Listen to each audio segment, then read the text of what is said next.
منهم يومئذ شأن يغنيه۔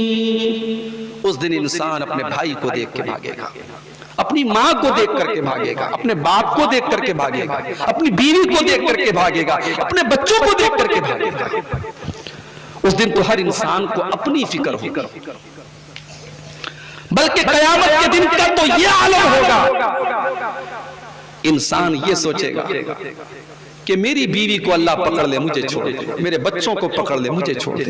یود المجرم لو یفتدی من عذاب یومئذ ببنیہ وصاحبتہ واخیہ وفصیلتہ التی تؤویہ ومن فی الارض جمیعا ثم ینجیہ۔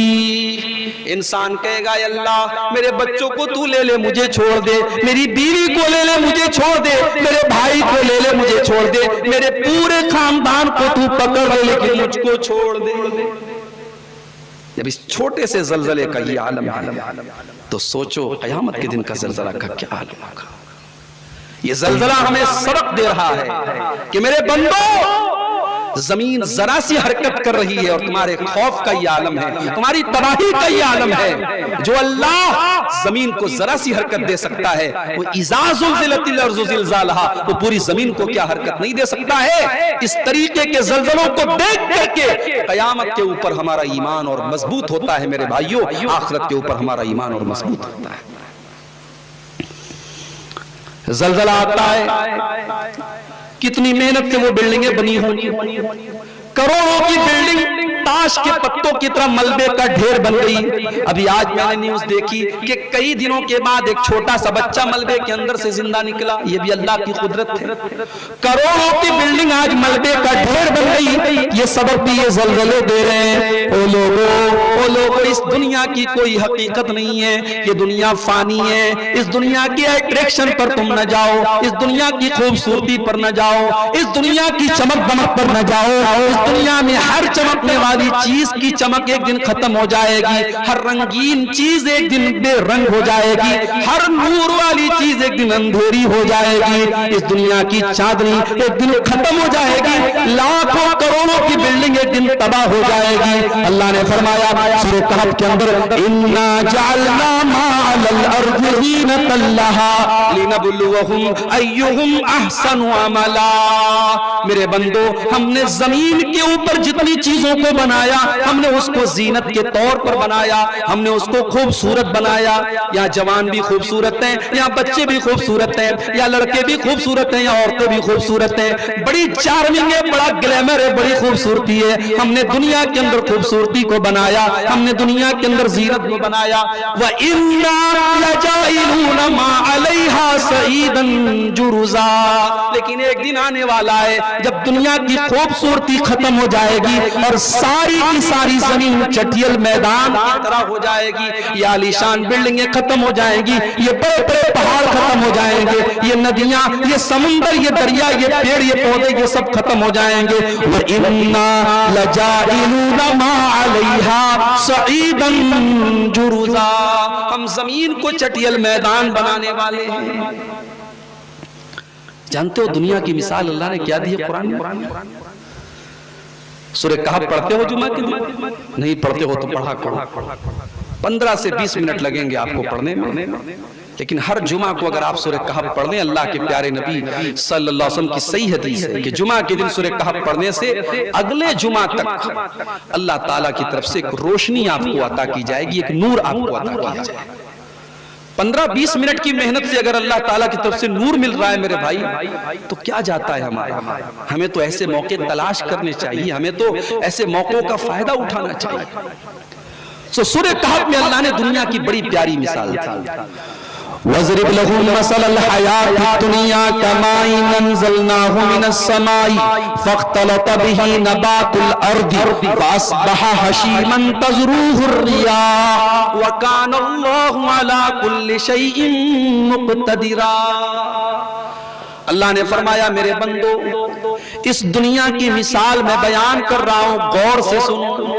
کماء انزلنا، جیسے آسمان سے ہم پانی برساتے ہیں، فاختلط بہ نبات الارض، اور جب وہ بارش زمین کے اوپر برستی ہے تو زمین کے اندر سے پودے نکلتے ہیں، زمین کے اندر سے کھیتیاں نکلتی ہیں، فَأَصْبَحَ حَشِيمًا تَزْرُوهُ الرِّيَاحُ، اور شروع میں وہ پودے بڑے ہرے بھرے ہوتے ہیں، بڑے خوبصورت ہوتے ہیں، لیکن ایک دن ایسا آتا ہے کہ ان کو کاٹ دیا جاتا ہے، وہ پودے کاٹ دیے جاتے ہیں اور وہ گھاس پھوس بن جاتے ہیں اور ہوائیں ان کو اڑا کے لے کے چلی جاتی ہیں۔ پتہ یہ چلا دنیا کی ہر خوبصورت چیز کو ایک دن بدصورت ہو جانا ہے۔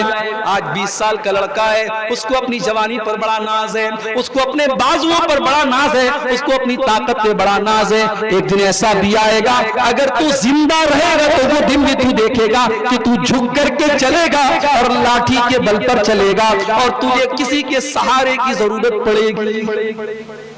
ایک جوان لڑکی ہے، بڑے میک اپ کے ساتھ بڑی سج سنور کر کے وہ گھر سے نکل رہی ہے، اس کو اپنی خوبصورتی پر بڑا ناز ہے، اس کو اپنے حسن پر بڑا ناز ہے، اگر وہ زندہ رہے گی تو وہ دن بھی اپنی زندگی میں دیکھے گی جب وہ 70-80 سال کی بڑھیا ہو جائے گی، اس کے چہرے پر جھریاں آ جائیں گی، اس کے سارے کالے بال سفید ہو جائیں گے، اس کی آنکھوں کی ساری خوبصورتی ختم ہو جائے گی اور کوئی اس کو دیکھنا بھی پسند نہ کرے گا، اور آئینے کے سامنے کھڑی ہو کر کے وہ اپنے آپ کو کبھی غور سے نہیں دیکھ پائے گی۔ یہاں ہر چمکتی چیز کو ایک دن ختم ہو جانا ہے۔ کل من علیہا فان ویبقا وجہ ربک ذو الجلال والاکرام۔ زلزلے ہمیں اور آپ کو یہ سبق بھی دیتے ہیں کہ دنیا فانی ہے اور دنیا کو ایک دن ختم ہو جانا ہے۔ اچھا یہ زلزلے آتے کیوں ہیں؟ اب نیوز چینل والوں سے جا کے پوچھو، اب وہ بتائیں گے کہ سائنس یہ کہتی ہے، سائنس یہ کہتی ہے، اور یہ زمین کے اندر یہ مسئلہ ہوتا ہے اور ایسے ویسے، وہ ساری جو وجہ بتائیں گے وہ ظاہری وجہ بتائیں گے، اور ہم اور آپ بھی اسی کو سمجھتے ہیں بھئی زلزلے اس لیے آتے ہیں۔ زلزلے کی ایک ظاہری وجہ ہوتی ہے اور ایک ہوتی ہے باطنی وجہ۔ ایک تو ظاہری اسباب ہوتے ہیں کہ زمین کے اندر سائنس کے اعتبار سے ایسا معاملہ ہوا اس لیے زلزلہ آ گیا، لیکن کچھ ایسے اسباب بھی زلزلے کے ہوتے ہیں جو ہمیں اور آپ کو نظر نہیں آتے۔ اب جو دنیا دار لوگ ہوتے ہیں ان کو صرف ظاہری اسباب نظر آتے ہیں، اسی لیے اللہ نے قرآن میں فرمایا یعلمون ظاہرا من الحیات الدنیا وہم عن الآخرۃ ہم غافلون۔ کچھ لوگ ایسے بھی ہوتے ہیں جن کو دنیا کی بڑی نالج ہے، دنیا کی بڑی جانکاری ہے، لیکن آخرت کے معاملے میں وہ بالکل زیرو ہے، آخرت کی کوئی نالج نہیں، دنیا کے بارے میں بہت نالج ہے۔ اسی مبارک پور اور امیلوں میں ایسے لوگ آپ کو مل جائیں گے کہ جو ساڑی کا دھاگا، ساڑی کو انگلی سے ٹچ کر کے بتا دیں گے کہ اس میں کون سا دھاگا لگا ہے۔ ہمارے بنارس میں ہمارے دو ساتھی آئے ہیں، ساڑی کا کاروبار یہ بھی کرتے ہیں، اتنے ماہر لوگ ہوتے ہیں جو کاروبار کے اندر داخل ہوتے ہیں، وہ کپڑے کو چھو کر کے بتا دیں گے کہ یہ پیور ہے یا نقلی ہے، اتنی پہچان ہوتی ہے۔ دنیا کی اتنی جانکاری ہے مگر آخرت کے معاملے میں زیرو ہے بہت سارے لوگ، ان کو 2 رکعت نماز پڑھنے کی تمیز بھی نہیں، ان کو اللہ کے بارے میں کچھ بھی نہیں پتا، ان کو آخرت کے بارے میں کچھ بھی نہیں پتا۔ اسی لیے امام حسن بصری کہتے ہیں کہ کچھ لوگ اتنے ماہر ہوتے ہیں کہ اپنی ناخن کے اوپر وہ چاندی کا سکہ رکھ کر کے اس کا وزن ان کو بتا دیں گے، اپنے انگوٹھے کے ناخن پر، اپنے انگوٹھے اور انگلی کے ناخن پر رکھ کر کے وہ سکے کا وزن بتا دیں گے۔ وما یحسن یصلی رکعتین، لیکن 2 رکعت نماز ان کو پڑھنا نہیں آتا۔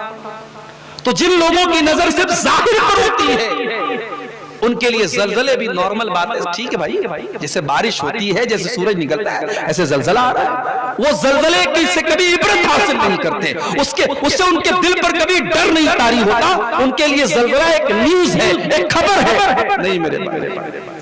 نہیں میرے بھائی، زلزلے کو ایک نیوز کی طرح مت سمجھو۔ جب سے زلزلہ آئے اور مرنے والوں کی جب چیخ و پکار کو سنو تو سوچو کہ ان کی جگہ تم بھی ہو سکتے تھے۔ ترکی اور سیریا اور لبنان کا وہ زلزلہ آپ کے ملک اور آپ کے گاؤں اور آپ کی بستی پر بھی آ سکتا تھا۔